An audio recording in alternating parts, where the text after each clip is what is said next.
இத நம்ம வெளிப்படுத்தல் விசேஷம் 6வது அதிகாரத்துல 14வது வசனத்துல நாம் இப்படியாக வாசிக்கிறோம். We read about this in Revelation chapter 6 verse 14. வானம் சுருட்டப்பட்ட புஸ்தகம் போலாகி விலகி போயிற்று. The sky vanished like a scroll that is being rolled up. மலைகள் தீவுகள் தங்கள் இடங்களை விட்டு அகன்று போயின.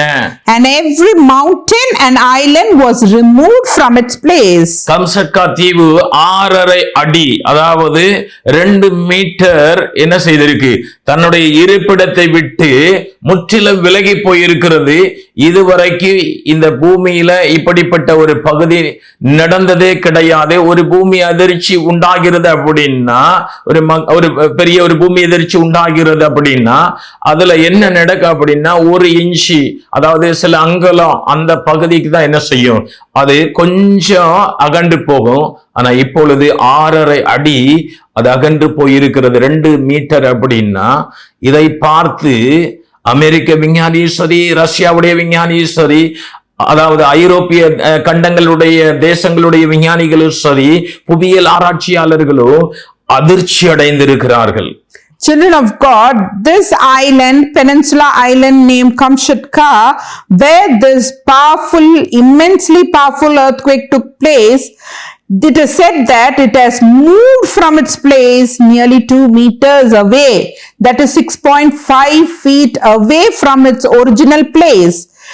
So, seeing this and what researchers have found, they were very shocked. The American scientists, the European scientists, the Russian researchers, the geologists, all of them are very shocked and stunned by this result, because history has not seen so far such incident.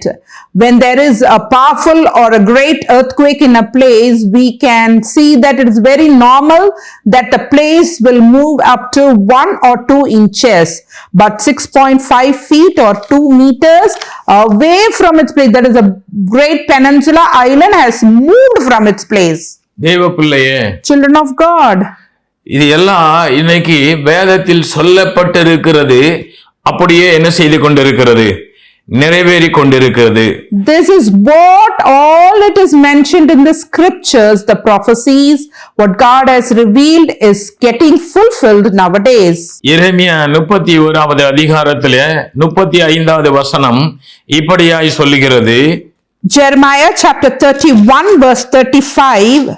சூரியனை பகல் வெளிச்சத்துக்காகவும், Thus says the Lord who gives the sun for light by day, சந்திர நட்சத்திரங்களை நியமங்களையும் ரா வெளிச்சத்துக்காகவும் கட்டளையிட்டவரும், and the fixed order of the moon and the stars for light by night, அலைகள் கொந்தளிக்கத்தக்கதாக சமுத்திரத்தை குலுக்குகிறவரும், who stirs up the sea so that its waves roar. சேனைகளின் கர்த்தர் என்ன நாமமுள்ளவராகிய கர்த்தர் சொல்லுகிறது என்னவென்றால், The Lord of hosts is his name, who says, அலைகளை கொந்தளிக்கத்தக்கதாக சமுத்திரத்தை குலுக்குகிறவருமாகிய சேனைகளின் கர்த்தர் சொல்லுகிறது என்னவென்றால், The Lord who stirs up the sea so that its waves roar, the Lord of hosts says this. அப்ப தேவ பிள்ளைய சமுத்திரத்தை குலுக்குகிறவர் யாரு அப்படின்னா நம்முடைய ஆண்டவராகிய தேவன். அவர்தான் சமுத்திரத்தை என்ன செய்கிறார், குலுக்குகிறார். So children of God, who is that one who stirs up the sea? That is the Lord God, that is the Lord of hosts. ஏசாயா தீர்க்கதரிசியின் புத்தகம் 51வது அதிகாரத்திலே 15வது வசனம் இப்படியாய் சொல்லுகிறது. Isaiah chapter 51 verse 15 says, உன் தேவனாய் இருக்கிற கர்த்தர் நானே, I am the Lord your God. அலைகளை கொந்தளிக்கத்தக்கதாய் சமுத்திரத்தை குலுக்குகிற சேனைகளின் கர்த்தர் என்கிற நாமமுள்ளவர், Who stirs up the sea so that its waves roar, is the Lord of hosts his name. தேவ பிள்ளையே, Children of God, இந்த கடைசி நாட்களிலே these last days, லூக்கா 21:25 இப்படியாய் சொல்லுகிறது. Luke chapter 21 verse 25 says, என்ன அப்படின்னா, சூரியனிலும் சந்திரனிலும் நட்சத்திரங்களின் அடையாளங்கள் தோன்றும், and there will be signs in sun and moon and stars, பூமியில் உள்ள ஜனங்களுக்கு தத்தளிப்பு இடுக்கணும் உண்டாகும், and on the earth distress of nation and perplexity, சமுத்திர அலைகள் முழக்கமாயிருக்கும். Because of the roaring of the sea and the waves.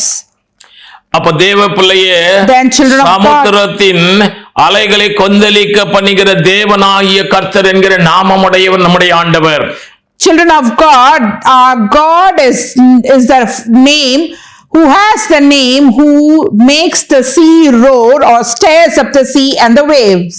இது எல்லாம் அவருடைய வருகைக்கு சமீபமாக இதெல்லாம் என்ன செய்யப்படுகிறது, வருகைக்கு முன்பாக இதெல்லாம் நடக்க போகிற காரியங்கள் என்று மத்தேயு 24, மார்க் 13, லூக்கா 21 இந்த அதிகாரங்களிலே நாம் வாசிக்கிறோம்.